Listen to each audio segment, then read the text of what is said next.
오늘 하나님의 말씀은 열왕기하 25장 8절로 21절 단락입니다. 유다의 멸망입니다.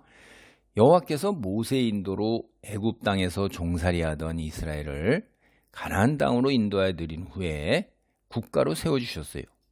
이제 사울이 이스라엘 최초의 왕이 되었고, 그 다음에 그 뒤를 이어서 다윗이 왕위에 오르면서 이제 이스라엘의 정성기가 시작됩니다. 그래서 다윗의 아들 솔로몬 시절에 예루살렘 성전 그리고 왕궁을 완성하면서 정치적으로나 경제적으로 이제 부흥을 이루었죠. 그때 솔로몬의 그 아들 르호보암 때에 이스라엘이 둘로 나눠져요. 그래서 북이스라엘과 남유다로 분열된 걸 우리가 알죠. 그런데 북이스라엘은 여호와를 떠나서 금송아지를 섬겼고 또 산당에서도 가나안 이방을 섬겼어요. 그러니까 북이스라엘의 그 열지파의 백성이 속해 있었는데 예루살렘에 올라와 성전을 갖다가 찾아오지 못하도록, 예루살렘의 성전을 찾아와 여호와를 섬기지 못하도록 그 여로보암 북이스라엘을 세우는 왕이 이런 우상 숭배를 부추긴 것입니다. 근데 우리가 아는 바처럼 시내산 언약, 이건 이제 모세 언약이라고 그러잖아요. 그게 출애굽기 24장 4절로 8절을 우리가 읽어보면 여호와의 말씀에 불순종하게 되면 국가가 멸망하고 그 다음에 먼 이국 땅에 포로로 끌려가게 된다. 그게 불순종한 심판의 결과다. 그렇게 먼저 이야기하고 나와 있어요. 물론 순종하면, 하나님 말씀을 지켜 살면 자연적으로 하나님의 임재가 있고 하나님의 임재로부터 비롯되는 생명과 그 다음에 놀라운 그 은혜와 축복이 있는 거죠. 근데 북이스라엘은 여호와를 배반하고 우상을 숭배한 그 죄로 인해서 이제 주전 721년 무렵 아시리아의 멸망을 당했어요. 근데 이제 이 아시리아의 북이스라엘이 멸망하는 걸 보면 남유다가 깨달아야 되잖아요. 그런데 이게 무서운 겁니다. 습관과 젖어 있는 것이. 남유다 역시 가나안 우상을 숭배하는 그런 문화적 풍습에 젖어 있어요. 그러니까 북이스라엘을 보면서도 자기네들은 그런 멸망이 있으리라고는 생각도 안 한 거예요. 가끔 이제 히스기야 혹은 요시아와 같은 믿음의 왕들이 나왔어요. 그들이 나와서 하나님 말씀대로 그 시내산 언약에 충실하게 그걸 이행하고자 애를 써서 여호와의 심판, 그러니까 시내산 언약은 순종하면 축복이고 불순종하면 심판. 우리가 그리하리이다 이렇게 했단 말이에요. 피 뿌려서 맺은 거잖아요. 생명을 걸고 한 거예요. 이게 고대 근동의 풍습에 따라서. 그러니까 그 시내산 언약을 어겼으면 생명을 걸고 맹세한 대로 이제 나라가 망하고 포로로 끌려가는 거예요. 그런데 히스기야나 요시아 같은 믿음의 왕 때문에 성경을 보면 여호와께서 잠시 그 심판을 연기하시잖아요. 그런데 그 다른 왕들이나 이스라엘 백성들, 지배계층들이 다 젖어 있는 거예요. 우상 숭배. 그러니까 여호와 말씀에 대해 순종했느냐 안 했느냐 이런 거에서 보면 남유다도 북이스라엘하고 조금도 다를 바가 없어요. 특히 이 므낫셋 왕 때 당대에 행해지던 모든 우상 숭배를 왕이 앞장서서 행해요. 아주 그냥 백화점이에요. 종합 선물 세트예요. 비유적으로 말하면 온갖 거를 다 들여오잖아요. 그래도 이방 민족은 자기네 민족신을 믿고 민족을 하는데 이 므낫셋은 혹시 바알이 그럴까? 혹시 아세라가 그럴까? 혹시 저 이집트 신이 그럴까? 모압이 그럴까? 몰렉 뭐 이런 거 같은 것들 뭐 그냥 다 들여와서 다 섬기는 거라 그냥 혹시나 하고 여호와뿐만 아니라 그러니까 여호와의 진노가 그게 다라는 거죠, 이게. 그래서 남유다의 여호와의 심판도 이제 선언이 되는 겁니다. 그래서 주전 721년 무렵에 이제 남유다의 여호와의 심판이 임해요. 그래서 마침내 그 결과로 이제 이후에 남유다 수도 예루살렘이 함락됩니다. 그리고 시드기야 왕이 끌려가죠. 이게 이제 북이스라엘에 이어서 멸망되는 거죠. 오늘 본문 열왕기하 25장 8절로 17절 예루살렘이 파괴되는 내용이에요. 8절로 12절을 먼저 보겠습니다. 바벨론 왕 느부갓네살의 19째 해 5월 7일에 바벨론 왕의 신복 시위대장 느부라사단이 예루살렘에 이르러 여호와의 성전과 왕궁을 불사르고 예루살렘의 모든 집을 귀인의 집까지 불살랐으며 시위대장에게 속한 갈대아 온 군대가 예루살렘과 주위의 성벽을 허물었으며 성중에 남아있는 백성과 바벨론 왕에게 항복한 자들과 무리 중 남은 자는 시위대장 느부라사단이 모두 사로잡아가지고 시위대장이 그 땅에 비천한 자를 남겨두어 포도원을 다스리는 자와 농부가 되게 하였더라. 이제 이 예루살렘 성이 함락된 지 한 달 후가 되는 그 시점에 느부갓네살의 시위대 장관인 느부사라단이 성에 입성을 했어요. 우리가 8절을 보면 이날 유태인 달력으로 5월 7일 오늘 우리가 달력으로는 이제 8월이에요. 이게 한여름이죠. 예레미야서는 5월 10일로 이제 기록하는데 요 성경에서 이런 날짜 차이가 있는 거 보면 예루살렘 지역에 도착했느냐 성에 들어간 날짜냐 그런 정도의 차이죠. 이게 그냥. 그래서 유태인 전승에 의하면 전해 내려오는 이야기 유태인들이 입에서 입으로 느부라사단이 성에 입성한 날이 7일이에요. 그리고 9일이 되던 날 도시에 불을 질렀어요. 그래서 이 불이 열흘 동안 탔다고 전해 내려와요. 유태인은 성전 파괴를 이거를 갖다 애통해하면서 이제 잊지 않기 위해서 기념을 하는데 성전에 불이 붙은 9일 그걸 정해가지고선 지금까지도 내려오고 있어요. 이게 애통해하는 게. 그러니까 이게 역사적 사실인 거죠. 뭐 기록도 다 고고학적으로 다 증명이 되는 거고 이런 거는 뭐 성경에 있는 이런 이야기들은 다 역사에 그냥 다 정확하게 있는 것들입니다. 느부라사단의 임무가 뭐냐? 예루살렘이 다시는 바벨론에 반역하지 못하도록 아예 철저하게 파괴하고 남은 사람을 다 모두 다 바벨론으로 끌고 가는 거예요. 그래서 성전을 비롯해서 모든 주요한 건물들 있잖아요. 다 불질러서 도시 기능을 완전하게 마비시키고 도시를 파괴하는 거예요. 그러니까 거기엔 뭐만 남죠 그러면? 그냥 포도원 이런 거 그냥 그 양치고 염소치고 이렇게. 이게 뭐냐? 혹시라도 바벨론의 반역을 꿈꾸는 것 그걸 못하도록 하고 그 다음에 주변 나라에게 이게 본을 보이는 거예요. 경고의 메시지를 보내는 거예요. 너희가 혹시라도 반역을 꿈꾼다면 이렇게 된다. 이렇게 해서 이제 다윗과 솔로몬이 갈고 닦아 세운 모든 영화가 다 순식간에 무너져 내리는 겁니다. 이게요, 세우는 데는 오래 걸리는데 무너지는 데는 이렇게 잠깐 순간이에요. 인간사가 이처럼 허망한 겁니다. 영원히 변하지 않을 것 같아요? 순간에 내리는 거예요. 제가 자랄 때도 권력이 화무 11홍이라 10일간 계속해서 불금이 가는 곳이 거의 없다는 거예요. 없다는 거죠. 화무 11홍이다. 10일 지나면 다 그 권력이 영원히 갈 것 같아도 우리 악한 자들이 흥행하고 뭐 이렇게 다 잡고 지 뜻대로 하는 것 같아도 뒤에 가보면 제가 살아도 이런 것 같아요. 좀 괜찮은 사람, 정의로운 사람, 부패하지 않은 사람들을 갖다가 그렇게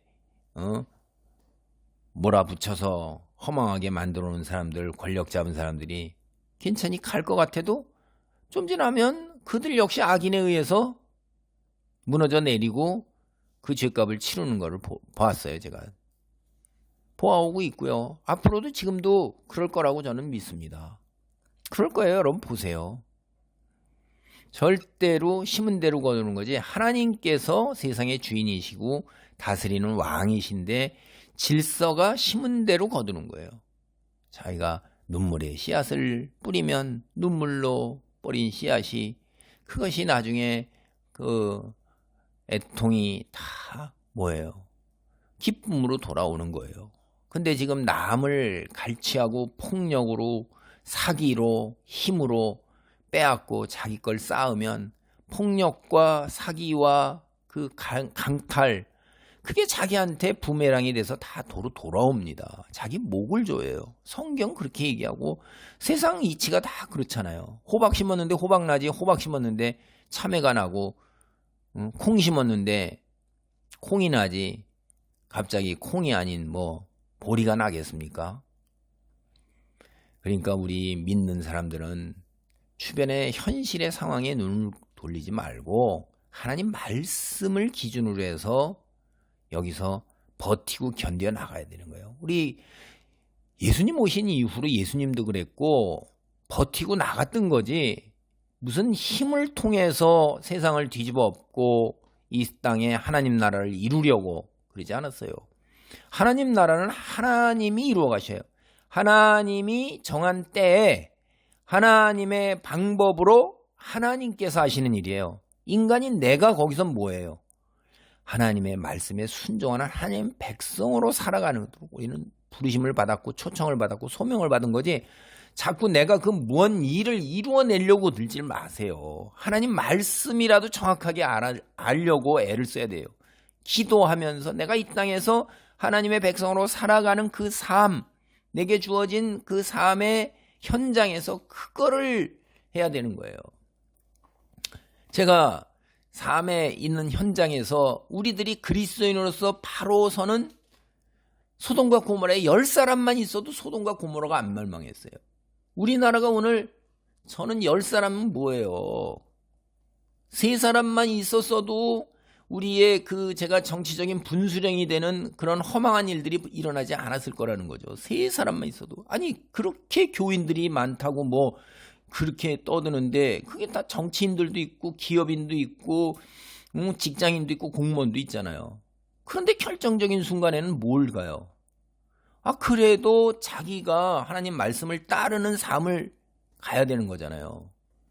생명도 빼앗고 영혼까지도 멸망해 하시는 창조주 하나님이 무서운 거지. 이 땅에 생명 그거 빼앗는 사람 두려워가지고선 그거 생명 조금 연장하는데 이제 생명도 망하고 영혼도 망하는 이런 어리석은 거. 그럼 성경을 안 믿는 거죠. 그래서 내 삶의 현장에서 내가 결정적인 순간에 생명까지도 기꺼이 감수하는 그게 순교잖아요. 뭐가 그렇게 두렵습니까? 그냥 딸랑딸랑하고 살면서 잠깐 누리고 여기서 그러려고 그러는 그게 그리스도인이 아니죠. 그런 거는. 자꾸 뭐를 업적을 내려고 그래요. 오늘 본문을 보면 성전의 도구들하고 값나가는 물건들이 모두 다 바벨론으로 이동이 됐어요. 그들이 다 바벨론으로 가져갔어요. 예레미야가 뭐라고 그랬냐면요. 27장 19절로 22절 말씀을 제가 읽어드리겠어요. 만군의 여호와께서 기둥들과 큰 대야와 받침들과 이 성에 남아있는 기구에 대하여 이같이 말씀하시나니 이것은 바벨론 왕 느부갓네살이 유다의 왕 여호야김의 아들 여고니아와 유다와 예루살렘 모든 귀인을 예루살렘에서 바벨론으로 사로잡아 옮길 때에 가져가지 아니하였던 것이라. 그러니까 이 성전의 도구 값나가는 물건을 다 바벨론으로 가져갔는데 추가로 안 가져간 것 또 가져간다 이거예요. 주전 597년에 와서 그렇게 예언을 했어요. 그리고 누브라사단은 예루살렘의 성벽을 모두 다 허물게 했어요. 무너진 성벽 앞으로 140년 동안 방치되는 거예요. 에스라를 비롯한 몇 명이 복구를 시도하겠지만 제2성전을 만드는 거죠. 돌아와서 이제 모두 다 실패할 것이에요. 결국 주전 440년대에 이르러 페르시아의 아닥사스 왕의 술관원인 느헤미야에 의해 재건될 날을 기다려야 하는 거예요. 이것마저도 이제 로마 예수님 오신 후에 70년 무렵에 68, 69, 70 이때 무렵에 로마가 다 허물고 조그만 성벽을 남겨둬서 기념, 응? 그거를 기억하도록, 허문 걸 기억하도록 그렇게 남겨둔 게 오늘날 통곡예배이죠. 이제 그때까지 무너진 성벽, 그러니까 에스라가 440년 회복할 때까지 여호와 뜻에 거역한 사람이 칠해하는 심판의 표상으로 남아있는 거예요. 그리고 군주에게 반역한 자들이 받은 그 벌, 응징의 상징이 돼서 폐허로 남아있는 거예요. 이렇게 보면 이게 믿을 수가 없는 거예요. 하나님이 계시는 성전이잖아요. 하나님이 통치자시라며. 그런데 그 예루살렘, 시온, 그 높은 위상이 다 사라진 거예요. 그리고 폐허가 됐어요. 여러분 그러면 이스라엘 사람도 세상 보세요. 아니 하나님이 계신다며, 하나님이 통치자시라며. 근데 어떻게 예루살렘이, 시온성, 성전이 무너지지? 저 하나님이 아니라 저 바벨론은 뭘 믿어요? 만신전이에요. 온갖 잡신을 다 믿고. 사실 바벨론 기본적 고대 근동의 기본적 신화는요, 창조설화가 선한 신과 악한 신에서 선한 신이 악한 신을 이겼어요. 그래서 거기로부터 유출돼서 나온 것들이 이제 이런 많은 신들하고 온 세상이란 말이에요. 그래서 사람도 걔들이 만들어가지고 그 신들이 자기네를 섬기도록 했어요. 신도 인간처럼 똑같이 살아요. 여러분 로마 신화, 그리스 신화 생각하면 돼요. 그렇게 살고 가장 강한 높은 신이 있고 각 민족마다 신들을 섬긴단 말이에요. 근데 이 바벨론은 만신전이라고 해갖고는 막 온갖 신을 다 섬겼어요. 이집트도 온갖 신을 다 섬겼잖아요. 태양신서부터 하수신, 목양의 신, 농업의 신, 바람의 신, 얼마나 많이 섬겼어요. 동물의 모습을 만들고 사람 모습 만들고 신상 만들고. 걔네들이 이겼잖아요. 걔네들이 여호와가 계시면 어떻게 이런 일이 있어? 그럼 쟤들이 믿는 신, 바벨론이 믿는 신이 진짜 신이네. 세상 사람들 다 볼 때 누가 진짜 신이에요? 고대 근동 사람들은 신을 다 섬겼고 다 믿었어요. 오늘 우리가 생각하는 이런 세상하고는 달라요. 다 나라의 신, 민족의 신, 도시, 성읍의 신, 심지어 드라빈 같은 거 이런 거 조그만 거 만들어갖고 자기 가족 신도 있단 말이에요. 죄다 그거 섬겨서 다산과 안전을 보상받는 거예요. 풍요, 이 세상에서의 잘 먹고 잘 살고 그 군사적인 힘, 무력적인 힘, 도적의 침입으로부터 자기 안전하게 지켜주는 초월적 신, 그게 다 집에서 믿었고 도시 성읍에서 믿었고 민족이 믿은 거예요. 그 신이 강하게 자기를 지켜줬어. 못 지킨 신은 어떻게 되는 거예요? 거기에 침략해온 그 적군의 말발부활에 짓밟히고, 애들도 바위에다 매서 죽이지, 부인은 성폭력 당해서 자녀들은 다 끌려가지, 자기 남자들은 다 죽지, 이런 거예요. 이게 누가 강한 거예요? 누가 지켜준 신이에요? 예루살렘, 시온, 누가 지켜줬어요? 유다, 이스라엘 사람들. 여러분, 이스라엘 사람들은 그렇게 믿고 나름대로 형식적으로는 열심히 믿었어요. 근본 정신이 손에 피 묻혔지. 그리고 그 하나님 말씀 따라하니까 예배하고 제물 드린 게 다 자기 풍요와 다산을 위한 거지, 하나님 사람으로 거룩함을 드러내는 삶을 살질 않았단 말이에요. 그래서 망한 거란 말이에요. 야, 이거 잘못 섬겼네. 이렇게 되는 거 아닙니까? 진짜 계시냐? 기가 막힌 거죠. 온 세상 사람이 조롱과 비웃음이에요. 여호와가 어디 있냐, 봐라. 이렇게 된 겁니다. 기가 막힌 일이 벌어진 거예요. 여러분, 이거 충격이 어마어마한 거예요. 우리 이건 요새는 똑같은 거예요. 이제 교회 다니면서 열심히 다 했는데, 이게 뭐냐? 내가 파산하고, 끌려가고, 망하고, 병들고, 회복되지도 않네? 기도해도 응답이 없네? 내가 삶에서 경제적 공고함과 인간관계의 파탄과 삶의 절망적인 상황들만으로 꽉 찬다면 어떻게 하시겠어요, 여러분? 그래도 하나님을 믿을 겁니까? 내게 유익이 전혀 없어요, 하나님 믿는. 그래도 하나님 믿으실 거예요? 그러니까 이게 이제 여호와를 거역하고 여호와로부터 스스로 독립해서 자신의 소욕을 채우고자 했던 여호와 백성들의 비참한 모습이에요. 하나님을 믿는 것 같았지만은 사실은 하나님을 자기의 삶의 풍요와 안전을 지켜주고 이루어주는 우상처럼 이용하는 거죠. 피조물이 창조주를 이용하는 거예요. 수단으로. 그게 뭐냐? 우상이죠. 우상 다 지 손으로 깎고 만들고 녹여서 부어 만들어가지고 네가 내 신이니까 내 거 해줘라. 내 소원 좀 들어줘라 이러는 거 아니에요. 그게 지 손으로 만들어 놓고 그게 무슨 놈의 응? 움직이지도 못해서 지 손으로 움직여야 되는데 그런 걸 신이라고. 그 하나님도 그렇게 똑같이 그럴 거예요. 말이 안 되는 거죠. 이스라엘 백성이 여호와 맺은 언약을 지키는 데 실패한 것, 인류 역사에 이게 처음 일어난 사건이 아니에요. 여러분, 여호와께서 세상을 창조하시고 하나님 나라를 이 세상에 세우시기 위한 거예요. 세상을 창조하신 목적은. 그 다음에 인간을 창조하신 것은 그들로 하여금 하나님 나라의 백성으로 살아가게 하신 거예요. 그래서 하나님과 교제하게, 하나님의 그 놀라운 자비와 긍휼과 은혜 안에서 하나님의 임재 안에서 하나님과 더불어 사는 신의 자녀로 영생을 누리게 하는, 그렇게 창조하신 겁니다. 근데 인간이 그걸 거부하는 거죠. 아담이 그걸 거부했고, 지금도 하나님? 아이고, 하나님이 어디 있느냐? 그럼 너는 어떻게 존재하게 됐는데? 나도 몰라. 그러나 하나님이 창조한 건 아니지. 모른다는 거예요. 이건 그래도 솔직한 사람이에요. 그러지 않은 사람은 진화론이죠. 진화론. 우연하게 저절로 생겼고, 우주도 저절로 생겼고. 참 기가 막힌 거죠. 야, 하나님 나라의 백성으로 살아가는 일, 그게 이 세상에 하나님께서 세우시고자 하는 하나님 나라, 이거 반드시 이루어집니다. 예수님께서 다시 오시는 그날 하나님 나라가 하늘에서 내려온다고 요한계시록 21장 1절에 분명히 얘기했어요. 그럴 때 이 타락한 이 세상을 새 하늘과 새 땅으로 새 창조를 해서 하늘에 있는 하나님의 보좌가 내려와요. 그래서 하나님의 나라가 하늘나라와 이 세상 나라가 하나가 되는 일, 요한계시록 21장 1절로부터 7절 달락 보세요. 그래서 우리는 믿는 자를 하나님의 백성으로 이 세상에 살아갔던 사람들이 하나님과 더불어 영원히 세상 하나님 나라를 다스린다고 돼 있어요.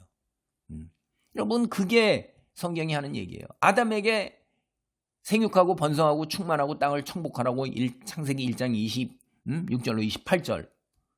그 복, 그게 소명이에요, 동시에. 그 소명에 하나님의 부르심에 응답하는 게 인간에게 주어진 소명입니다. 아담은 하나님 말씀에 순종하면 영생의 복이고, 불순종하면 사망의 심판의 복이 임하는 거예요. 우리가 결과적으로 보면 창세기 우리가 1장, 2장, 3장 이런 걸 다 쭉 읽어보면, 근데 아담은 자신을 창조하고 하나님께서 주신 복, 그 소명, 생육, 번성, 충만, 그 다음에 창세기 2장 15절에 에덴 동산, 그 에덴 동산이 하나님이 임하시는 곳이거든요. 성전이에요, 그게.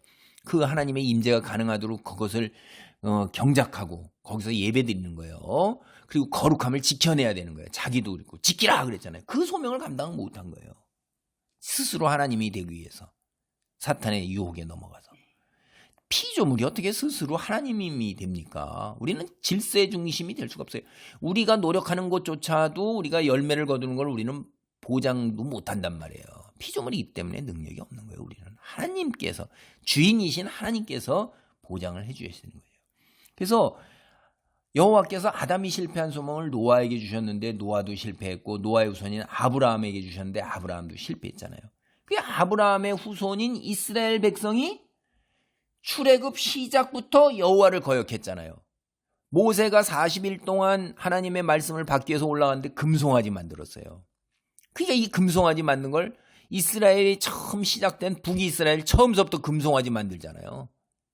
그러니까 이게 거역하는 성향은 아담부터 창조주 처음부터 시작된 게 계속해서 내려오는 거예요. 왜 그렇죠? 저도 이 부분을 참 받아들였는데, 우리가 성경이 원죄라는 얘기를 하잖아요. 저는 내가 무슨 죄를 졌어? 그리고 내가 열심히 사는데, 다 지키는데 내가 왜 죄인이야? 이게 안 받아들여져요. 그런데 이제 세월이 흐르면서 성경을 알게 되니까 우리가 이렇게 생각할 수 있는 힘을 갖고, 그 다음에 다스릴 수 있는 능력을 가진 것, 이런 거를 기능론적에서 우리가 얘기할 때 여호와의 형상, 하나님의 형상을 닮았기 때문인 거예요. 하나님의 형상을 닮아서 우리가 하나님의 성품뿐만 아니라 이런 행위, 능력이 있는 거예요. 생각하고, 선택하고, 판단 내리고, 추진하고, 창조하고, 이런 능력이 있는 거예요, 이게. 그런데 우리 거역한 아담의 가인과 아벨, 자식끼리 살인이 벌어져요. 가정이 파괴돼요. 이게 죄악이에요. 하나님으로부터 떠나면 우리는 그거를 질서를 유지를 못해요. 하나님으로부터 비롯된 질서만이 샬롬이고 평안인 것입니다. 내 스스로 질서를 세우고자 할 땐 거기에는 갈등과 다툼과 권세욕, 재물욕, 그 다음에 육체적 쾌락을 따라가는 거 이런 거예요. 그게 벌써부터 살인이 벌어지고 그 이후로 벌어지는 거 보세요. 죄다 다 폭력에 의해서 자기가 굴림하고 남의 걸 갈취하는 거 이야기밖에 없는 거예요. 근데 아담의 우선이잖아요. 우리가 저절로 생긴 게 아니잖아요. 제일 끝으로 올라간 아담의 형상을 닮은 자식을 낳잖아요. 그러니까 우리가 아담의 형상이 되는 거예요. 죄악된 이런 것들을 몸에 담고 있어서 하나님을 거부하고 내 스스로 하나님의 위치에 올라서고자 능력도 안 되면서 그런 거를 벗어나기가 굉장히 어려운 거예요. 이게 이런 거를 일찍 깨달은 사람들이 뭐라고 그러냐. 여러분 내 속에 선한 것과 악한 것이 싸운다고 그러죠. 그거를 사도 바울도 고백을 했고 지킬 박사와 하이드 이런 것도 선과 악의 그 속에 있고 일찍 철학하는 사람들도 선과 악의 대결이 내 속에서 있고 선과 악의 대결을 세상을 이해한 게 그런 것들이에요. 이 속에서 우리 속에 성향이 그런 게 있는 거고 프로이드 같은 경우는 뭐예요? 사람이 사는 근본적인 원인의 그 충동이 육체적 소욕을 이루는 리비도, 성적 충동 이런 이야기를 하잖아요. 그러니까 누구는 이런 거를 하나님 말씀에 의해서 거부하고 이뤄내고자 하는 사람이 있는가 하면 그 소욕에 따라서 사로잡힌 사람들은 그냥 짐승처럼 그렇게 살잖아요. 사탄은 우리를 짐승처럼 살도록 해요. 하나님의 창조 원리 질서를 벗어나서 성을 부정하게 하고 남성 여성이 없잖아요. 근본적으로 이게 뭐예요? 그게 중요한 게 뭐가 하냐면 하나님의 창조 질서 자체를 거부하는 거예요. 내가 중심이 돼서 질서의 중심이고 내 삶, 내 뜻대로 살겠다는데 성경은 내가 질서의 중심이 되는 삶은 육체적 소욕을 따르고 멸망하는 삶이다. 망하는 삶이다. 파멸에 이른다. 그러니까 하나님을 질서의 중심으로 삼아서 하나님 말씀을 따르면 내가 원하는 것들을 다 이루어갈 수 있다. 거룩함으로 이루어갈 수 있다. 그 얘기를 하는 거예요. 근데 이게 싫은 거예요. 그리고 여기에 대해서 영적으로 무지하도록 만드는 게 사탄의 역사인 것입니다. 네. 하나님 말씀이 선포되면 그 선포된 거를 곧바로 빼앗아가 버리잖아요. 씨앗이 길가에 떨어지는 거예요. 예수님의 비유가 그런 겁니다. 그리고 조금 말씀 가지고 살려고 그러면 유혹을 해가지고선 가시떨기 조금 자라다가 그냥 열매 맺었다고 시들고 그리고 이제 막 그냥 시련과 고통으로 막 몰아붙여가지고선 하나님이 계시는데 어째 이럴 수가 하면서 배도하고 하나님 떠나는 거예요. 그러니까 이런 거를 깨닫고 시련과 고통과 유혹에 넘어가지 않고 말씀이 선포될 때 그 말씀을 아멘으로 받아들이고자 과연 그러한가 하고 베레아 사람처럼 상고하고 그냥 무조건 거부할 게 아니라 그리고 무조건 아멘 하세요 믿으세요 이런 맹목적인 거 절대 아닙니다. 하나님의 형상을 닮은 우리는 과연 그런가 하고 베레아 사람은 살펴봐야 돼. 저 목사가 설파하는 저 메시지가 성경의 메시지냐 하나님 말씀과 부합되는 걸 따져봐야지. 뭐 목사 보고 믿어요? 목사가 선포하면 다 그 입으로 나오는 게 입만 열면 거짓말 개구리가 얼마나 튀어나오는 게 목사가 이 유대 역사 이스라엘 역사에 내내 그런 놈들로 꽉 찼어요. 아주 그냥 진짜 소수만이 진짜 참된 사람들이었지. 근데 여러분은 그냥 목사 자기가 출석하는 교회 목사라고 하면 그저 목사 때문에 여러분이 예수님 뭐라고 그래요? 너도 못 들어가면서 남도 못 들어가게 막고 있는 바리새인. 예수님 당대에 바리새인이 종교 지도도 마을마다 다 있었어요. 어마어마한 사람들이잖아요. 근데 그 사람들 그렇단 말이에요. 사꾼 목자고 거짓 목자 이런 얘기 자꾸 하시는데도 그걸 분별력을 못 갖고 그저 목사 따라가서 같이 지옥 가는 겁니다. 이처럼 하나님께서 택하여 세운 아브라함, 이스라엘 다 실패했어요. 하나님은 전지전능하시잖아요. 다 실패해도 하나님께서 여전히 하나님 나라를 세워 가셔요. 왜? 하나님이 그렇게 세우신 거예요. 오늘도 일하고 계시는 거예요. 예수님 오셔서 아버지께서 오늘까지 일하시니 나도 일한다라고 그렇게 얘기하시잖아요. 오늘 본문 다시 열왕기 25장 18절로 21절 바벨론으로 끌려가는 내용이 나옵니다. 지휘대장이 이 대제사장 스라야와 부제사장 스바냐와 성전 문지기 세 사람을 사로잡고 또 성중에서 사람을 사로잡았으니 곧 군사를 거느린 내시 한 사람과 또 성중에서 만난 바 왕의 시종 5사람과 백성을 징집하는 장관의 서기관 한 사람과 성중에서 만난 바 백성 60명이라 시대장 느부라사단이 그들을 사로잡아 가지고 림나 바벨론 왕에게 나아가매 바벨론 왕이 하마 땅 림나에서 다 쳐 죽였더라. 이와 같이 유다가 사로잡혀 본토에서 떠났더라. 바벨론 사람들이 유다 사람을 인질로 끌고 갔어요. 가장 가난한 사람들, 특별한 기술이 없는 사람들. 그러니까 자기네 제국의 경제에 도움이 되지 못할 사람들, 그거 남겨두고 간 거예요. 조금이라도 이용 가치가 있다. 다 끌고 갔어요, 다. 응? 또 반영할 선동 능력이 있는 사람, 지배계층이 있는 사람들 있잖아요. 모두 끌어내서 림나에서 다 죽였어요. 아예 씨를 말린 거예요. 본보기로 경고하는 거죠. 예레미야에서 열왕기가 언급하지 않은 중요한 이야기를 느부사라단 제가 자꾸 이렇게 바꿔서 얘기하는데 죄송합니다. 그 예레미야서를 보면요. 바벨론이 3차례에 걸쳐 유다 사람들을 강제로 바벨론으로 끌고 갔어요. 몇 명 끌고 갔는지를 기록해요. 느부갓네살이 끌고 간 유다 사람의 수가 주전 597년에 3023명, 586년에 832명, 582년에 745명, 모두 4600명으로 나눠요. 근데 여러분이 이제 성경을 보다 보면 대부분 사람이 이거 느끼지도 못하는데 굉장히 민감하고 성경을 열심히 공부하고 더 말씀을 제대로 알고자 하는 사람들이 느끼는 거예요. 1장 1절로 3절에 보면 이제 제4차 강제 이송이 있었구나라는 걸 아는데 열왕기나 예레미야에 나오지 않아요. 그리고 또 여기 이 기록하고 예레미야서하고 열왕기하고 보면 열왕기는 597년에 끌려간 사람은 18,000명이라며. 야, 이거 보니까 성경이 거짓이구나. 이제 자유주의 신학한 사람들은 성경이 인간이 만들어낸 게 이런 걸 가지고서 이제 얘기를 해요. 근데 왜 이럴까? 성경 말씀을 전체 흐르는 메시지, 중심 메시지와 이런 거 같은 게 거짓이 아니라 진리잖아요. 이런 세세한 상황에서 이게 꾸며냈기 때문에 그렇다. 이런 거 가지고서 이제 막 그러는데 여러분 이게요. 기록을 할 때 기록한 사람이 하나님이 기계적으로 로봇처럼 그렇게 하질 않으세요. 그러니까 이때 이분은 어떻게 한 거예요? 여러분 출애굽할 때 장정만 60만 명이다 이렇게 얘기했죠? 그럼 장정 아닌 사람들은 어떻게 해요? 보통 4-5명도 더 넘었는데 몇백만 명이라는 얘기예요. 이거 똑같은 거예요. 3023명과 18,000명 차이는 남자만이냐 여자와 자녀를 포함한 숫자냐 이런 거예요. 그러니까 우리가 어떤 관점에 서고자 하는 거, 요 이상한 거 어디 귀퉁이에 나오는 조그만 걸 가지고 전체 큰 흐름을 다 부정하려고 그러는 걸로 삼으려거나 아니면 전체 큰 흐름이 진리인데 요 귀퉁이에 깨알 만한 게 내가 잘 이해가 안 되는 거, 일 이상한 거 그런 걸 가지고 전체 큰 흐름을 부정할 거냐 하는 거예요. 그건 여러분 선택이에요. 그러니까 관점이 벌써 부정하고 안 받아들이는 사람은 눈에 그런 것만 찾으려고 그래갖고 깨알인데도 그런 걸 가지고 하는 거고 하나님을 믿는 영적인 눈이 열린 사람들, 옥토, 사탄이 건들지 못하는 사람들은 이게 내가 이해가 못하는 부분이 있다 손 치더라도 영적인 진리를 다 이해 못하고 이런 거는 깨알이구나. 이런 거구나. 이렇게 이해가 되는구나 하는 거예요. 바벨론은요. 굉장히 많은 사람들 사실 거의 죽였죠. 근데 또 사람을 남겨뒀어요.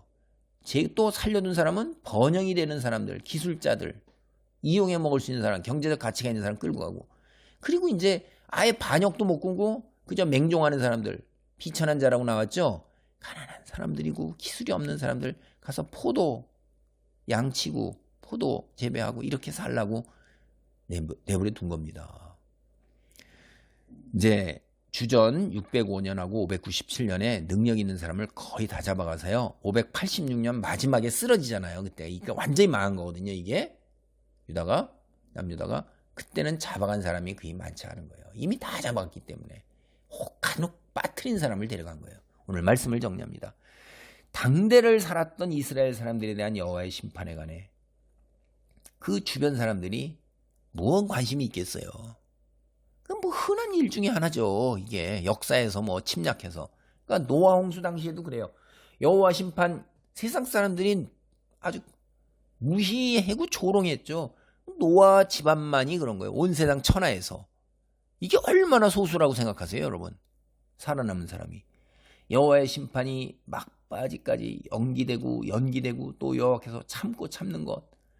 이거를 여호와의 심판이 어디 있느냐, 여호와께서 어디 계시냐, 이런 반응으로 일관하는 게 세상이에요. 하나님의 자비와 긍휼에 한 사람이라도 더 모든 이들이 하나님께 돌아오도록 기다리시는 그 하나님의 자비와 긍휼을 악용하는 거죠. 그래서 북이스라엘이 여호와의 예언에 따라 심판받아 멸망하는 거고 남유다가 회개하지 않은 거예요. 왜 회개하지 않았을까? 이렇게 이들은 바보냐? 그 이유예요, 이게. 그 요시야 종교개혁, 히스기야 종교개혁, 당대 반짝하는 순간적으로 살짝 했다가는 이런 거예요. 죽자마자 물과 품전에 사라지고 그 뒤에 오는 왕들 다 봐요. 아카이가 짝이 없잖아요. 기가 막힌 거죠. 오늘도 예수님께서 다시 오신다고 말씀하셨어요. 과연 그날을 준비하며 사는 사람 얼마나 될까요? 제가 저한테 묻는 얘기입니다. 여호와 중심이 아니라 자기 중심으로 살았던 이스라엘 사람들, 그리고 오늘날 그리스도인 차이가 있는가요? 열처녀의 비유를 듣기는 들어도 정말로 현명한 처녀처럼 깨어있는 삶, 하나님의 말씀을 지켜 행하기로 결단 내리고 실제로 삶의 연장에서 그리 아니하실지라도 죽으면 죽으리이다 이렇게 확고하게 실천하는 사람 얼마나 있나요? 제가 책을 읽으면서 어떤 신학 교수가 한국의 기독교를 물질주의, 기복주의, 성경이 전하는 메시지가 아니라 플라톤과 아리스토텔레스의 철학의 영향으로 왜곡된 통속적 기독교가 전하는 메시지, 통속적 기독교가 전하는 것에 젖어든 목사들이 하는 메시지에 젖어 있고 성경이 그러한가 살펴보지도 않는다고 안타까워하고 있어요. 그 글을 읽었어요. 이 말이 무엇이 뜻하느냐? 이것도 아마 관심이 없을 거예요. 제 말에 관심 갖는 자도 소수에 지나지 않을 겁니다. 성경에 나오는 예수께서 세상 풍조를 따르는 넓은 길이 아니라 하나님의 말씀을 따르는 좁은 길을 걸으라고 하신 말씀의 의미를 되새기는 자가 얼마나 될까? 예수님께서는 좁은 길을 믿음으로 인해 받는 고난을 감수하는 십자가의 길이라고 얘기하셨어요. 섬김의 제자도를 실천하는 길이라고 했어요. 자기 자존심을 내세우지 아니하고 내 자신의 삶의 여정에 예수께서 말씀하신 좁은 길, 그것인지 생각해보는 이거 은혜입니다. 그런 은혜와 축복이 있기를 기도합니다. 할렐루야. 하나님 감사합니다. 예수님께서 말씀하신 십자가의 길과 섬김의 제자도, 아버지 믿음의 형제들을 뜨겁게 사랑함, 이 놀라운 길, 참으로 불가능한 길이 성령의 역사로 내게 일어나기를 간절히 사모합니다. 내 자신의 삶의 여정이 주님의 제자로서 아버지 성경 말씀을 믿고 따르는 길이 되기를 원합니다. 물질주의와 기복주의와 자기중심주의와 세상의 풍요와 안락에서 벗어나 하나님 말씀을 따르는 거룩한 삶의 여정이 되기를 간절히 기도합니다. 인간의 초등학문 플라톤, 아리스토텔레스 이따위 것들에 젖어 아버지 하나님이여 전하는 왜곡된 메시지에 현혹되지 아니하는, 과연 성경이 그 말씀이 그러한가 하고 날마다 상고하는 베레아 사람들을 본받는 삶의 여정과 신앙이 되기를 간절히 사모하니 주여 이루어 주옵소서. 주님 홀로 영광 받으소서. 예수 그리스도의 이름으로 기도하옵나이다. 아멘.